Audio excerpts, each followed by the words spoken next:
रमजान का महीना Islamic calendar का सबसे पाक और बरकतों से भरा हुआ महीना माना जाता है। इस महीने में अल्लाह की रहमत और माफ़ी के दरवाजे खुले होते हैं और हर मुसलमान इस समय में अपने अमल की सफाई और नफ्स की तज़किया की कोशिश करता है। लेकिन क्या हो अगर इस महीने में कोई ऐसा गुनाह कर दे जो उसकी पूरी जिंदगी बदल दे। कहानी एक ऐसी औरत की है जो सिलाई का काम करती थी, जो रमजान के महीने में दिन रात मेहनत करती थी। लेकिन एक दिन कुछ ऐसा हुआ कि उसके ऊपर अल्लाह का अजाब आ गया। वह औरत क्या गुनाह कर बैठी थी? क्या उसका कोई खता रमजान के पाक महीने में इतनी बड़ी सजा का कारण बनी? क्या वह औरत अल्लाह की रहमत से बाहर हो गई थी, या फिर कुछ और था जो उसे इस अजाब का सामना करने पर मजबूर कर दिया? यह कहानी एक गहरे सवाल को उठाती है। क्या कोई भी इंसान रमजान के महीने में ऐसे गलत रास्ते पर जा सकता है जो उसके जीवन को बदल कर रख दे? क्या अल्लाह की माफ़ी और रहमत के बावजूद किसी इंसान की गलतियां इतनी बड़ी हो सकती हैं कि उसे सजा मिल जाए? आखिरकार वह कौन सा गुनाह था जो एक साधारण सी लड़की रमजान के महीने में करती थी और जिसके कारण मरने के बाद उसे सख्त अजाब का सामना करना पड़ा? यह सवाल आज भी लोगों के दिलों में कौंधता है। नाजरीन, आज हम आपको एक ऐसी कहानी सुनाने जा रहे हैं जो एक लड़की की दर्दनाक और डरावनी हकीकत को बयां करती है। कहा जाता है कि एक गांव में आयशा नाम की एक औरत हुआ करती थी। वह बेहद गरीब थी और उसके हालात बहुत खराब थे। आयशा के 3 छोटे छोटे बच्चे थे जिनकी वह हर हाल में अच्छी परवरिश करना चाहती थी, लेकिन उसके पास कोई साधन नहीं थे। गरीबी ने उसके जीवन को सारा सपना चुराया था। आयशा की शादी बहुत कम उम्र में हुई थी और उसके बाद उसकी जिंदगी एक कठिन मोड़ पर आकर खड़ी हो गई। लेकिन उसकी तकदीर में ऐसा क्या लिखा था जिसने उसकी पूरी जिंदगी को अजाब में बदल दिया? आइए जानते हैं। इस दिल दहला देने वाली कहानी को गहराई से समझते हैं। उसका शौहर एक मामूली मुलाजिम था और उसी की तनख्वाह से उनका परिवार गुजर बसर करता था। गरीबी उनके घर में गहरी पैठ बना चुकी थी। आयशा अक्सर अपने शौहर से कहती, आप कहीं और नौकरी ढूंढें या कोई कारोबार करें, क्योंकि अगर हम इसी तरह रहते हैं तो हम कभी भी इस हालात से बाहर नहीं निकल पाएंगे। हमारी जिंदगी बस इसी गरीबी में सिमट कर रह जाएगी। लेकिन उसका शौहर पढ़ा लिखा नहीं था और नौकरी के मौके भी बेहद कम थे। वह अक्सर जवाब देता, मैं बहुत कोशिश करता हूं लेकिन कहीं और काम नहीं मिल रहा है। मैं किससे मदद मांगूं, कहां जाऊं? वह उदास होकर सिर पकड़ लेता और वहीं आयशा झगड़ा करती और कहती, हमारे बच्चे हैं और क्या हम इन्हें गरीबी में पालेंगे? हमें तो कुछ करना पड़ेगा, नहीं तो हम यूं ही मर जाएंगे। लेकिन उसका शौहर हमेशा उसे चुप करा देता। घरेलू लड़ाइयों से तंग आकर वह दिन ब दिन कमजोर पड़ता जा रहा था। और फिर एक दिन आयशा के घर पहली बेटी ने जन्म लिया। बेटी को देखकर आयशा का दिल पिघल गया और वह पूरे समय उसे अपने पास रखती। लेकिन जैसे जैसे बच्ची बड़ी होती गई, उसकी जरूरतें भी बढ़ने लगीं। वह कहने लगी, अब तो हमारी बच्ची भी हो गई है। आप बहुत मुश्किल से मेरी जरूरतों को पूरा करते हैं, लेकिन अब बच्ची की जरूरतें कैसे पूरी करेंगे? आप कोई और काम ढूंढ क्यों नहीं लेते? आयशा का शौहर झुंझला गया और गुस्से में आकर बोला, मैं कहां से खर्चे पूरे करूं? तुम अच्छी तरह जानती हो कि मेरी तनख्वाह कितनी है। जो तनख्वाह मिलती है वह तुम्हारे हाथ पर रख देता हूं। मैं किस तरह तुम्हारे इन एक्स्ट्रा खर्चों के लिए रकम लाऊं? ना तो मैं कहीं डाका डाल सकता हूं और ना ही चोरी कर सकता हूं, इसलिए जो मिल रहा है उसी पर सब्र और शुक्र करो। आयशा का शौहर तंग आकर अपनी बीवी से कहकर दूसरे कमरे में जाकर सो जाता, जबकि वह सारी रात कूड़ती और रोती रहती। इन्हीं हालात में आयशा का दूसरा बच्चा होने वाला था और अब फिर से उसे इसी बात की परेशानी थी कि वह सारे खर्चे किस तरह पूरे करेगी। चिंता और टेंशन की वजह से उसकी सेहत खराब होने लगी और वह हाई ब्लड प्रेशर की मरीज बन गई। बहुत मुश्किल से उसके यहाँ बेटे की विलादत हुई। डॉक्टर ने तो जैसे उसे जवाब ही दे दिया था, क्योंकि उसका ब्लड प्रेशर बहुत हाई रहता था। लेकिन शुक्र है कि आयशा और बच्चे की सेहत ठीक रही। कुछ अरसे तक ऐसे ही गुजर गया। आयशा अपने दोनों बच्चों के साथ मशरूफ हो गई। बड़ी बेटी अब 3 बरस की होने वाली थी और बेटा 6 महीने का हो गया था। अब फिर से आयशा को इस बात का ख्याल सताने लगा कि बेटी को स्कूल में दाखिल करवाना है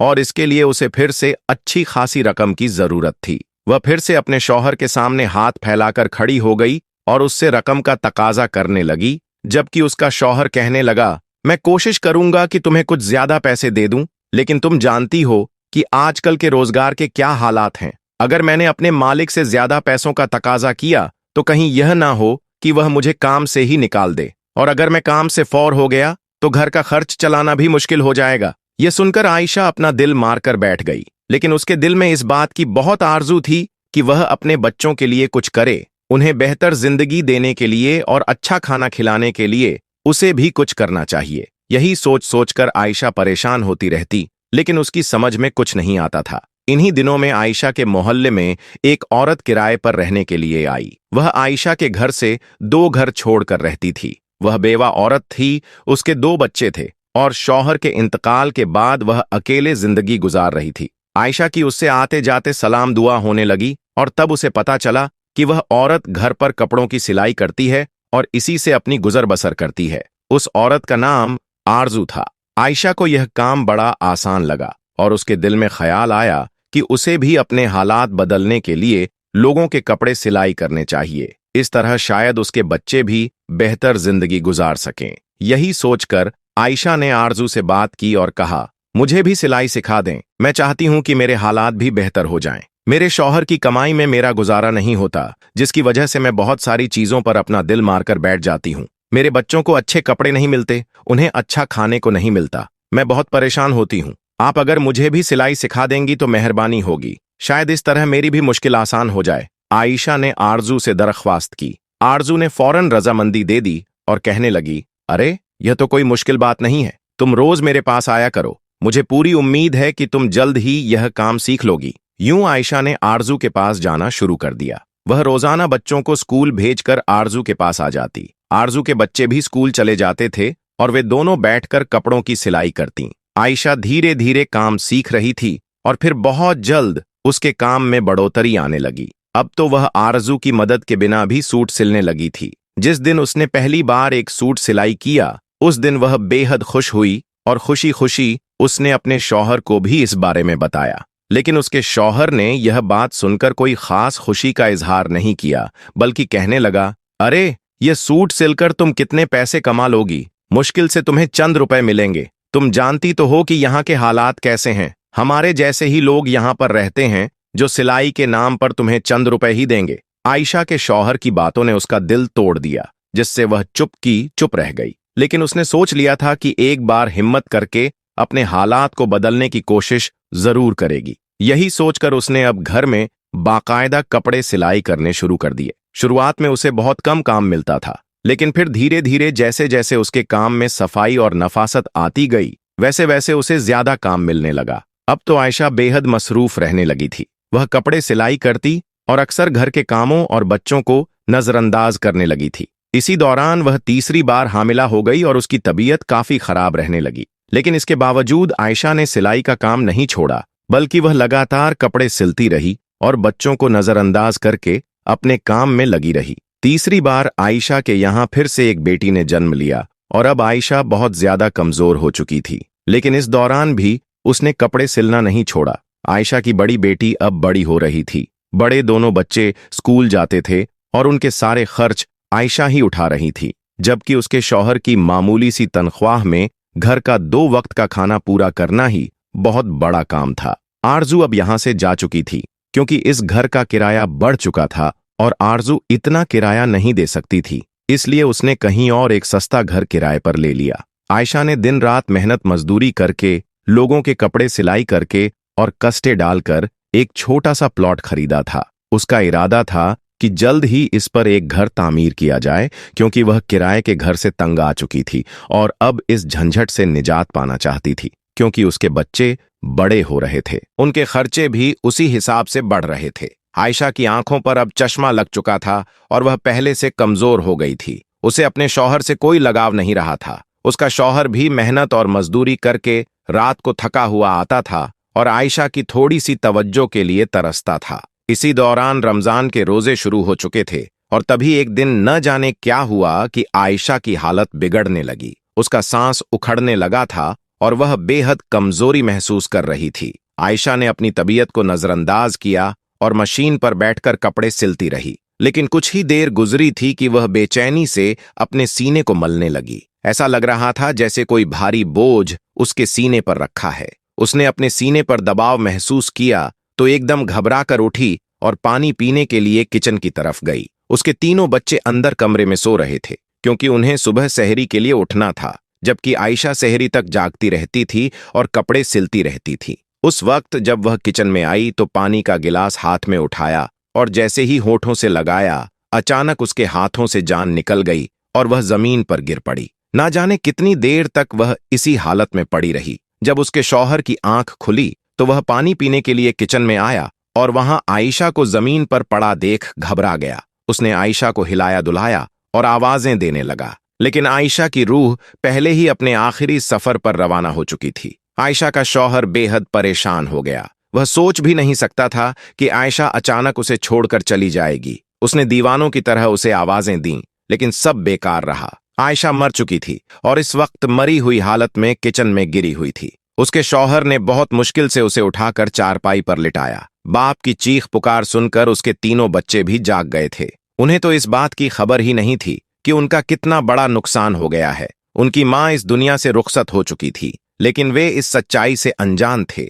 जब उन्होंने अपनी मां को मरा हुआ देखा तो तीनों रोने लगे, तड़पने लगे। मां को याद करके उनके आंसू बहने लगे। चीख पुकार की आवाज सुनकर मोहल्ले वाले भी जाग चुके थे और आयशा के घर आकर मामले की जानकारी लेने लगे। जब उन्हें पता चला कि आयशा मर चुकी है तो हर कोई हैरानी और सदमे में था। आयशा का यूं अचानक चले जाना किसी के लिए भी यकीन के काबिल नहीं था। हैरानी हद से ज्यादा थी। आयशा के अजीज रिश्तेदारों को खबर दी जा चुकी थी। कुछ ही घंटों में सब लोग जमा हो गए थे। आयशा के जनाजे का ऐलान जौहर की नमाज के साथ किया गया था। घर मेहमानों से भर चुका था। मोहल्ले वाले भी यहीं मौजूद थे और आयशा की तारीफों में मशगूल थे। हर कोई उसकी अच्छाइयों को याद कर रहा था। अरे, आयशा तो इतनी अच्छी थी कि उसने कभी अपने हालात की तंगी का रोना नहीं रोया। वह मेहनत मजदूरी करके अपने शौहर का बराबर साथ दे रही थी। दिन रात सिलाई करती और पैसा पैसा जोड़ती थी। वहां मौजूद हर औरत की जुबान पर इसी तरह के अल्फाज थे। हर कोई आयशा को अपने अपने लफ्जों में याद कर रहा था। उसके तीनों बच्चे इस वक्त सहमे हुए थे और जैसे उन्हें अपनी मां की मौत का यकीन ही नहीं हो रहा था। आयशा का शौहर भी गहरे सदमे में था। मोहल्ले के कुछ लोग उसके साथ हमदर्दी जता रहे थे। वह सिर झुकाए बैठा था और अपनी गुजरी हुई जिंदगी के बारे में सोच रहा था। तभी आयशा को गुस्ल देने के लिए एक औरत आ चुकी थी और उसे गुस्ल दिया जा रहा था। गुस्ल देने के कुछ देर बाद सबको आयशा का आखिरी दीदार करवाया गया। उस वक्त आयशा के चेहरे पर बड़ी मासूमियत थी। ऐसा लग रहा था जैसे वह सो रही हो। कहीं से भी ऐसा नहीं लग रहा था कि उसकी रूह उसके जिस्म से जुदा हो चुकी है। तभी जनाजे को उठाने का वक्त हो गया। 4 लोग उसे उठाने के लिए आगे बढ़े, जिनमें आयशा का शौहर भी शामिल था। लेकिन जैसे ही उन्होंने जनाजा उठाने की कोशिश की, वे हैरान रह गए। जनाजा बहुत भारी हो चुका था। ऐसा लग रहा था जैसे हजारों मन वजन इस चारपाई पर रखा हो। चारों लोगों ने एक दूसरे की तरफ हैरत से देखा, क्योंकि जनाजा अपनी जगह से हिला तक नहीं था। उन्होंने दोबारा एक दूसरे को इशारा किया और फिर से कलमा ए शहादत पढ़ते हुए चारपाई उठाने की कोशिश की, लेकिन फिर वही हुआ। चारपाई अपनी जगह से हिली तक नहीं, बल्कि ऐसा लग रहा था जैसे बहुत से लोग मिलकर भी इसे नहीं उठा पाएंगे। आयशा के शौहर ने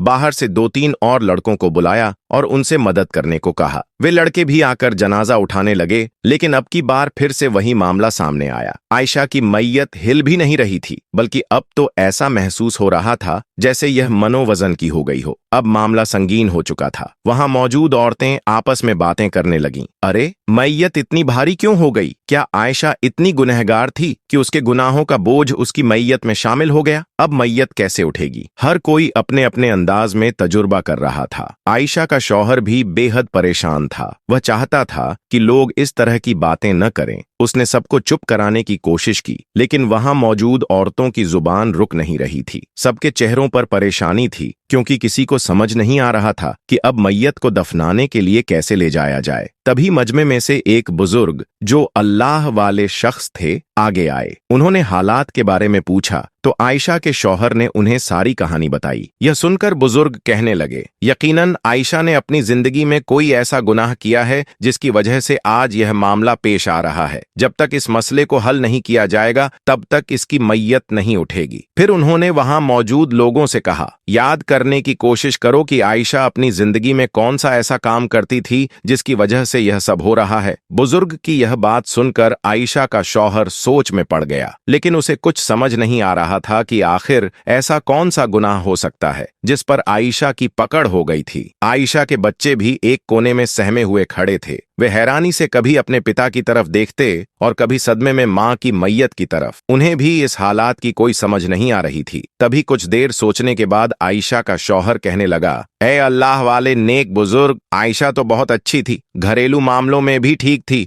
और आजकल वह कपड़े सिलाई करके घर का खर्चा पूरा कर रही थी। उसने मेरा बहुत बोझ बांट लिया था। जिन चीजों को मैं पूरा नहीं कर सकता था, उसने खुद मेहनत करके बच्चों के लिए वे चीजें मुहैया कराना शुरू कर दिया था। वह मेरा घर का आधा बोझ उठा चुकी थी और मुझे कई परेशानियों से बचा चुकी थी। लेकिन उसके अंदर एक बहुत बुरी आदत थी। जब वह सिलाई करने बैठती थी तो फिर अगर मैं उसे पुकारता या अपनी किसी जरूरत के लिए कोई काम कहता तो वह सुनती ही नहीं थी। वह अपने काम में इतनी मग्न रहती कि उसे इस बात की परवाह ही नहीं होती थी कि शायद उसके शौहर को उससे कोई काम हो सकता है या उसे किसी चीज की जरूरत हो सकती है। वह अपने काम में लगी रहती और अक्सर मुझे भुला देती थी। जब से उसने सिलाई का काम ज्यादा पकड़ लिया था, वह मेरे करीब बैठती ही नहीं थी। वह मेरे हक अदा नहीं करती थी, बल्कि अपनी सिलाई को तरजीह देती थी। हमें न जाने कितना अरसा हो गया है कि हमने एक दूसरे से हंसकर बात भी नहीं की। जब मैं घर आता था तो खुद ही अपने लिए खाना निकालकर खा लेता और सो जाता था। मैं उसका इंतजार करता रहता, लेकिन वह मेरे पास आती ही नहीं थी। वह अपने काम में इतनी डूबी थी कि उसे यह तक याद नहीं रहता था कि उसका एक शौहर भी है। अब तो बच्चों को भी नजरअंदाज करने लगी थी। बहुत कम ही वह बच्चों की तरफ ध्यान देती और उनकी बातें सुनती थी। शायद इसी वजह से अल्लाह ताला ने उस पर यह अजाब दिया है।